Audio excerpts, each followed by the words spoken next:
Hello everyone, welcome to my YouTube channel. यो चाहिँ मेरो युट्युबको पहिलो भिडियो हो। म आज हजुरहरूलाई लप्सी भन्नाले सुत्केरी मसला भन्छन् खासमा, लप्सीको चाहिँ रेसिपी देखाउन गइरहेकी छु। सुरुमा एक एक गरेर म हजुरलाई यसको लागि आवश्यक सामग्रीहरू देखाउँछु। बनाउनलाई चाहिँ सर्वप्रथम यो हाम्रो काजुको धुलो यसलाई मिक्सरमा पिसेर हामीले यसलाई मसिनो पारेका छौँ। यो भुटेको चामल त्यसलाई धुलो बनाएको, यो हाम्रो मुम्फलीको धुलो, त्यसपछि यो हाम्रो दलेको नरिवल, अनि त्यसपछि यो एउटा पहाडतिर पाइन्छ, भिरालो जमिनतिर पाइन्छ, यो सेलपडे भन्छन् त्यसको धुलो हो। यो चाहिँ शरीरको लागि एकदमै हेल्दी हुन्छ। अनि यो हाम्रो छोराको टुक्राहरू सानो सानो बनाएको, यो भनेपछि यो हाम्रो बदामको धुलो। अनि त्यसपछि यो ज्वानो, एकदमै हेल्दी छ सबै कुरा। यो हाम्रो गुड, अनि यो भयो हाम्रो घिउ। यसलाई चाहिँ अहिले तताउन राखेका छौँ, मम्मी पनि यहाँनिर होइसिन्छ। अब यो घिउ तातेपछि अनि यसमा सबै एक एक गरेर पालो गरेर यो सबै एक एक गरेर हाल्नुपर्छ। अब हाम्रो घिउ तातिसकेको छ। घिउ तातिसकेपछि अब सबभन्दा पहिला हामीले यसमा नरिवललाई एड गर्छौँ। यसलाई चाहिँ हामीले बिरालीमा दलेर एकदम राम्रो बनाउँछौँ। अब यसलाई घिउ तातिसकेपछि हाल्ने, एकछिन पकाउने होइन मम्मी, यसलाई एकछिन अलि पकाउनु पर्छ।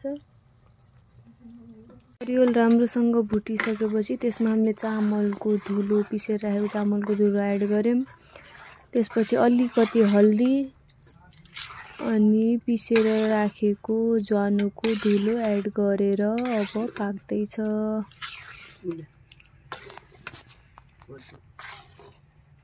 यसपछि हामी यसमा एड गर्छौँ सेलपडेको धुलो।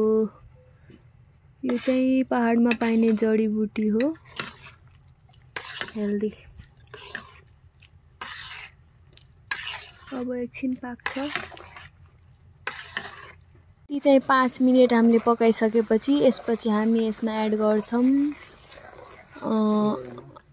यो टुक्रा, सानो सानो टुक्रा बनाएर राखेको छोरालाई एड गर्यौँ। अब यो पछि के हाल्ने मम्मी?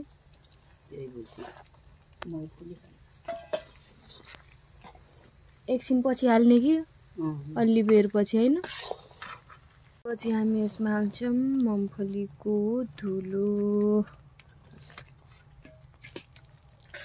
काजु कति बेला हाल्ने मम्मी? एकछिनमा, होइन? यसमा हामी एड गर्छौँ बदामको धुलो हाल्छु मम्मी।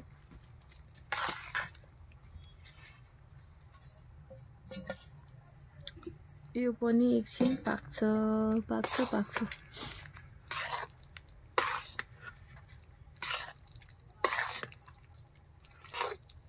काजुको धुलो एड गर्ने,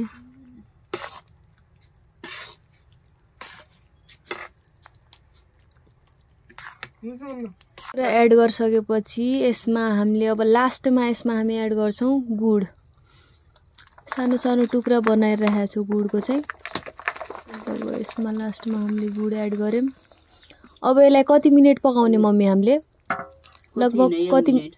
1 मिनटमा सबै गलेपछि रेडी हुन्छ। ओके, लप्सीको फाइनल लुक यस्तो छ, तयार भइसक्यो पाकेर। अब यसलाई हामी निकाल्छौँ आगोबाट, पाकिसक्यो। यसलाई चाहिँ हाम्रोतिर लाप्सी भन्छौँ। अब खासमा त्यो सुत्केरी मसला भन्छन्। अब बच्चा भइसकेपछि त्यो मम्मी किन खान्छन् हजुर भन्दिसो त? यो किन खान्छन्? तागत लागन्छ, पेट बनान्छ, शक्ति दुध हुन्छ, शयनीलाई मोटाउँछन्, के हो? यो चाहिँ सुत्केरीले मात्रै भन्दा पनि अरूले पनि खानुहुन्छ किनकि यो चाहिँ एकदमै हेल्दी हो नि त शरीरको लागि पनि। अब चिसोमा प्राय चाहिँ चिसोमा चाहिँ हामीहरू बनाएर खान्छौँ खाने हो। अनि हजुरहरूलाई चाहिँ यो सुत्केरी मसला कस्तो लाग्छ, मिठो लाग्छ कि लाग्दैन कमेन्ट गर्नु होला। अनि मेरो युट्युब च्यानललाई पनि सब्स्क्राइब गरिदिनु होला अनि भिडियोमा लाइक पनि गरिदिनु होला। Thank you everyone, thank you.